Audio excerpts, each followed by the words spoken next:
Living Local Carolina with Katie Turner. Local trends, shopping, dining, and more. This is Living Local Carolina. The following portion of Living Local Carolina is sponsored by ABC Quality and the South Carolina Department of Social Services. Hey guys, welcome back to Living Local Carolina. I'm back talking about ABC Quality and its impact on childcare here in South Carolina. And today I have two special guests. I have Conley Ann Ragley and Blakely Roof. How are you guys doing today? Hi, thanks for having us on today. Absolutely. Let's first start by telling everybody who you are and what you guys both do. Sure, go ahead. I'm Blakely Roof. I'm here with United Way of Horry County. I'm the president and CEO. Yep. And I'm Conley Ann Ragley. I am the Chief External Affairs Officer for the South Carolina Department of Social Services, which is the state agency that regulates and promotes child care in South Carolina. And that's what we're going to be talking about today, how child care impacts the economy too on South Carolina. So tell me what our viewers need to know about that. Sure, so I know that's something that sometimes people don't think that child care impacts the economy, but if you're a parent or you employ a parent and they don't have reliable, affordable, and accessible childcare, they may not be able to come in and work and provide the services and things that you need as a business owner or their manager to serve your customers or your clients. And so we are trying to get people to realize that the childcare industry and the support of the childcare industry is everyone's business in South Carolina, because it does have a huge economic impact, not only in our businesses, but our quality of life in South Carolina.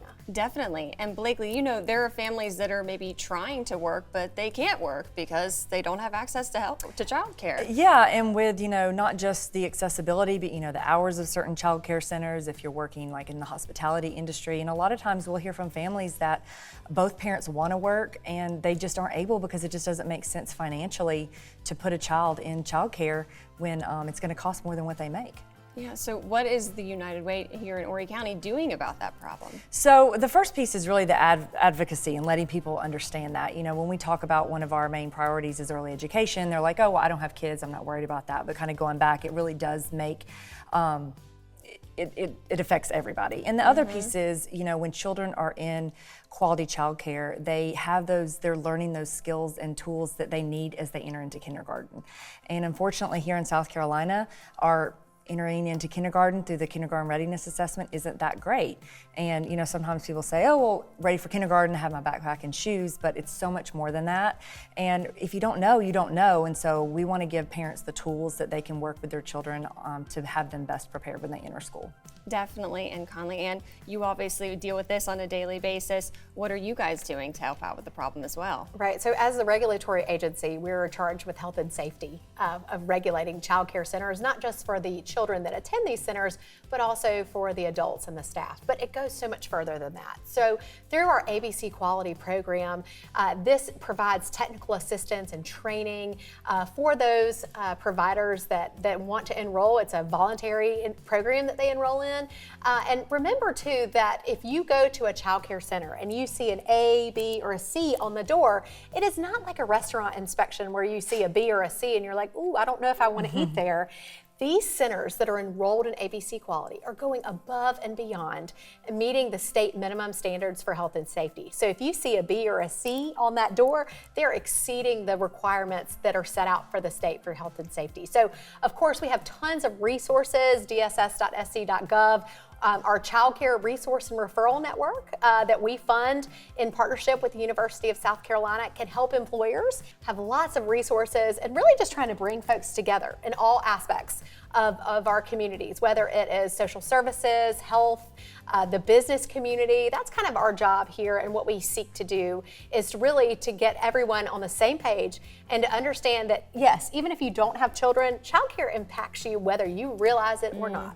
It definitely does. Thank you both. I really appreciate it. And guys, you can always learn more information about ABC Quality at www.abcquality.org. This portion of Living Local Carolina was sponsored by ABC Quality and the South Carolina Department of Social Services.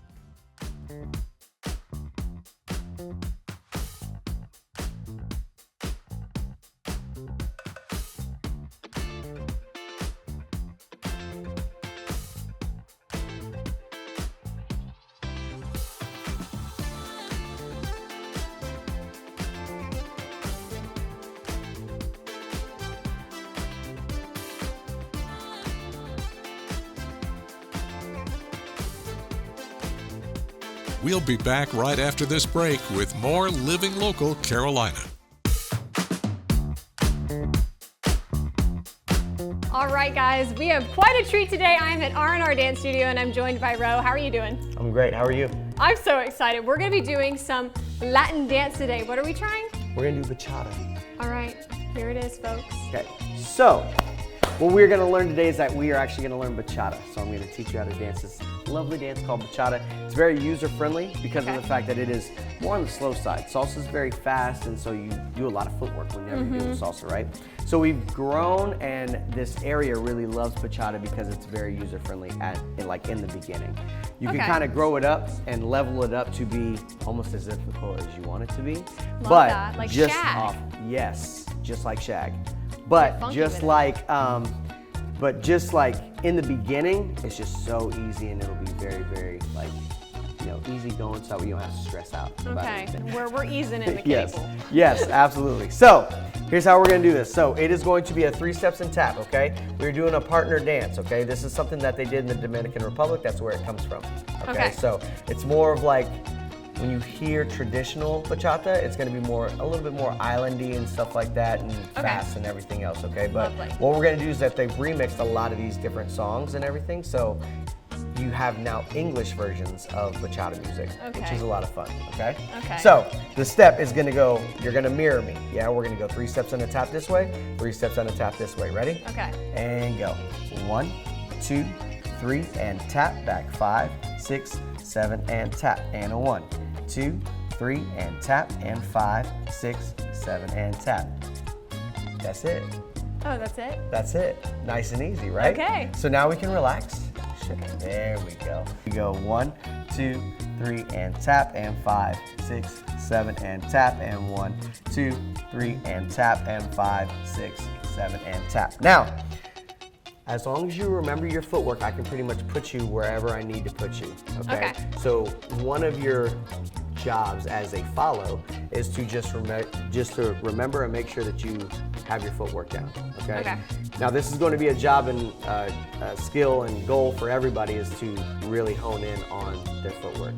That's the foundation, that's the core, and that's really what you want to remember, because turning and moving and everything else becomes a lot easier once you know your steps, Yeah, okay. Because now I know what foot you're supposed to be on due to that tap. So the tap, whenever we tap, is very important because that's our available foot to go with next, right? Okay, gotcha. So when we go forward and back, we're gonna go forward and back. So that means that you're gonna start back on your right foot. Okay. It's still the same thing, but you're not gonna come together. You're literally gonna walk back and tap, and then walk forward and tap. Is it always like 3? Yes, 2, 3, and tap. Okay, One, but two, I'm assuming it 3, matters and tap. which foot you step back and forward with. So it doesn't, as long as you're tapped and we're both on the correct foot to go forward or back, that's all that matters. All right, word. Sound good? All right. Let's do it. Ready? 5, 6, 7. Are we Here going go. back? And a 1. Okay, no, we're going to the side. 3, Okay. and tap. 5, 6, 7, and go. 1, 2, 3, and tap. Okay. 5, 6, 7, and tap. 1, 2, 3, and tap. 5, 6, 7, and tap. 1, 2, So you 3, can kinda and tap. lead. Yes, Okay, that yes, makes yes. sense. So- Turning for Latin is going to be very different than turning yourself as a ballerina. Okay. When we turn in Latin, we make sure that when you lock this in, everything stays in this little 90-degree form, right? It only goes here, okay? It doesn't push up, okay? Does that make sense? Okay. So I will kind of lead through this. I want natural weight of your hand, and you're gonna hook in, so that way now I have control, okay? So now when I turn you, I can actually turn you. Yeah. Okay. So you're still allowing me to lead the turn. Now, when we do this, there's going to be a prep before the turn. Okay, yeah, how do you get into So when I that? prep, I'll prep, we'll tap, nothing happens until you feel the go. Go, turn, and tap. Tap, okay, Yeah, that makes girl, nice job. And a 1, 2, 3, tap, go 5, 6, 7, yes.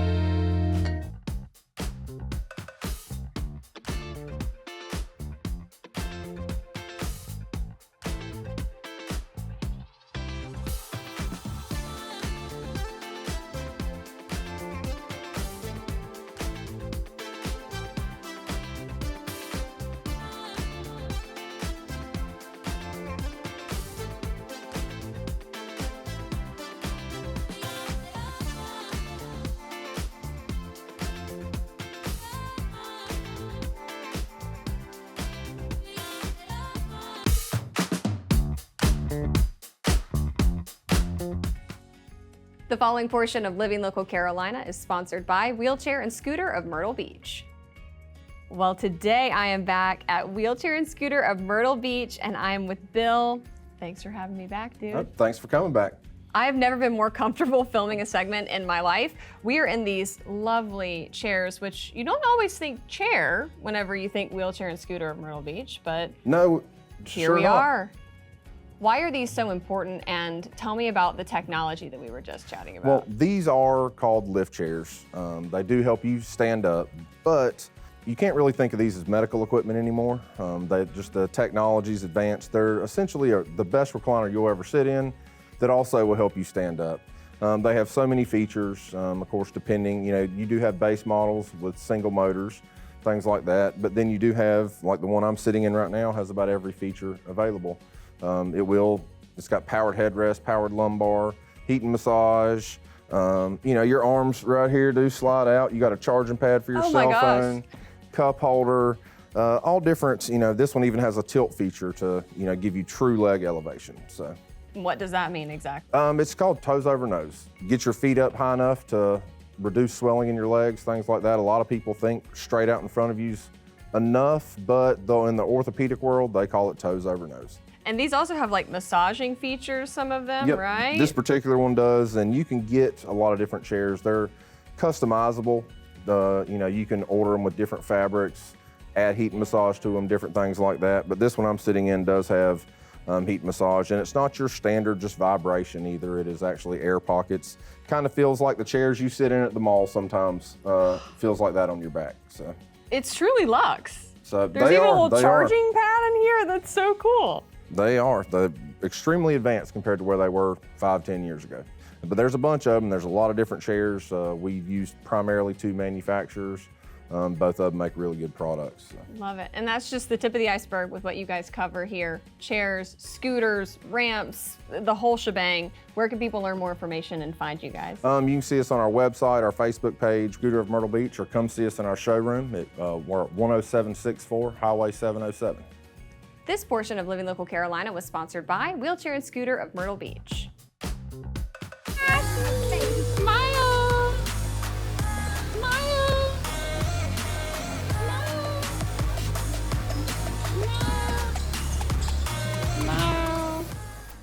Well, good morning, everybody. Thanks for joining us today on Living Local Carolina. I'm back in the studio, and I am chatting with Ashley. How are you doing? Good, how are you doing? I'm doing great. awesome. Okay, you are the head coach of the Glam Elite All-Stars. Ma'am. They are so awesome, but tell everybody that doesn't know what you guys do or what your girls do. So we are a local competitive cheerleading team. We travel to North Carolina, different parts of South Carolina, Georgia, and Florida, and compete against other all-star organizations. You have an all-black competitive team. Yes, we are the only team. I don't even think it's ever been another team around here, like years ago up until Wow. now, that is doing what we do. We are 98% African American, and we take pride in that. We love it. Of course, it comes with a couple of, barriers, but we work through it, we push through it, and we do what we need to do. Was this a thing growing up for you? Was cheer accessible? Was that, typical? Or is this something that you're providing for people that have never been able to have this opportunity? So for me, I grew up in Virginia, so it's Okay. a different culture, it's a different world. So cheer was 100% accessible for me. It's something that I've always done since I was a little girl up until I graduated from high school. Immediately after high school, I began coaching like rec league and still just helping out with like my old teams and checking in on them. You build this bond with the people that are on the team with you because you guys spend so much time. So that was like my family outside of my normal family. Yeah. So when I moved here, I started coaching for another organization, and it just dawned on me like, hey, why don't you provide this service to children who typically are not able to do things that, that we allow them to do on our team. Yeah. So it's been a journey, and I love every minute of it.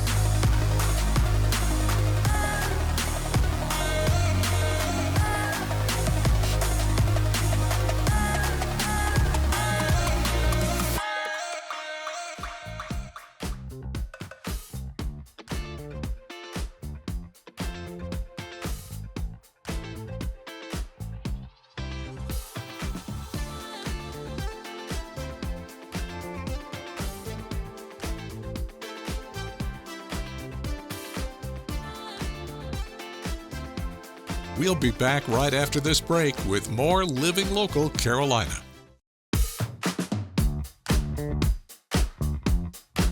Well, thanks so much for joining us today here on Living Local Carolina. I've got a really special story today. I am joined in studio by Michelle Apple. Michelle, how are you doing? I'm doing fantastic. Thank you for having me. I'm so excited to share your story. Let's go get right into it here. So I'm actually this week, a 5-year breast cancer survivor. Congratulations. And thank you. And for many breast cancer patients, that's a huge milestone.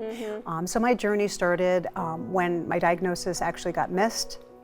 I had a lump under my armpit, and I had to, obviously get a mammogram, standard stuff, and unfortunately they came back and said everything's fine, go on with your life, it's just a lymph node. And my mom got sick with bile duct cancer, I ended up taking care of her, and I got shingles. This ended up growing. I still ignored it because I thought, they did the mammogram, the doctor came back and said everything's fine. So when she had passed, I then got finally checked up and found out that I ended up being stage 3, 23 lymph nodes were cancerous, full mastectomy, chemo, radiation. And so, the journey is very long, and many of us are still on medication now.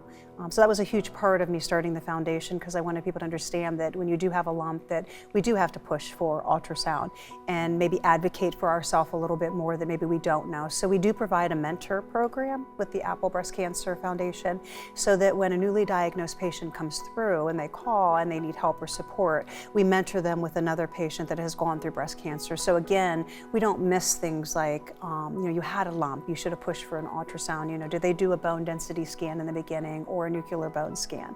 Those type of things we educate, because it's overwhelming.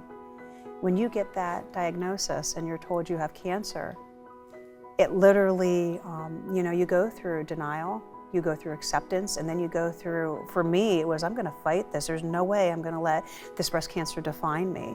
And hopefully I can help other patients along the way. And a big thing to you is nutrition, obviously with what you do. Yeah, so How did that help you? Oh my gosh, absolutely. So I'm a dietitian by trade. And I tell many patients that it's so important as you go through this journey that you find a way to take care of yourself, because you're putting chemo, which is really literally poison in your body to kill the cancer.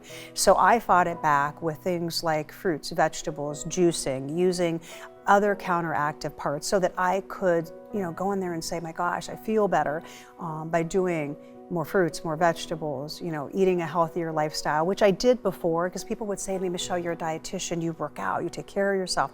How did you get breast cancer? I said, breast cancer does not discriminate, but what I can tell you, and I tell all your viewers, take care of yourself so that when something comes along like breast cancer, that you can fight it and you're strong enough to fight it. So I had no other underlying conditions besides the fact that I had the cancer. So I was able to fight it pretty good.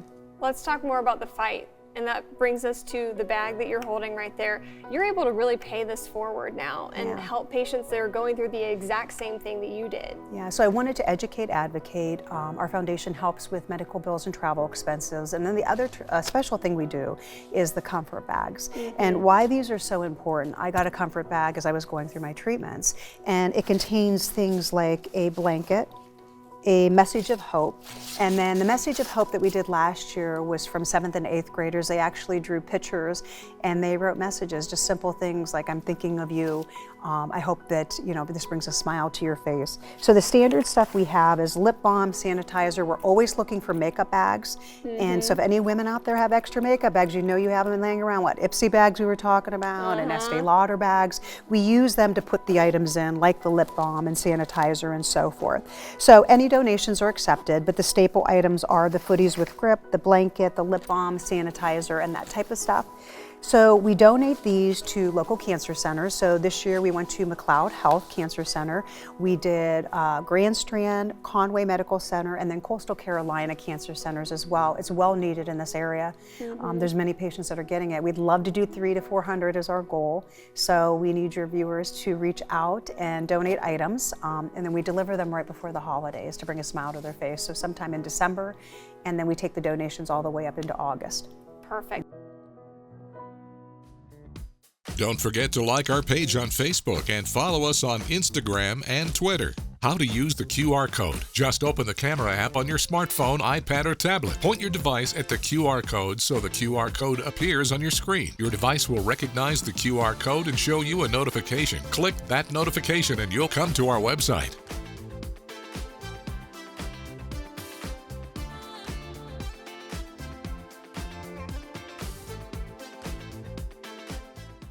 Living Local Carolina, weekday mornings at 9:30 on WBTW News 13.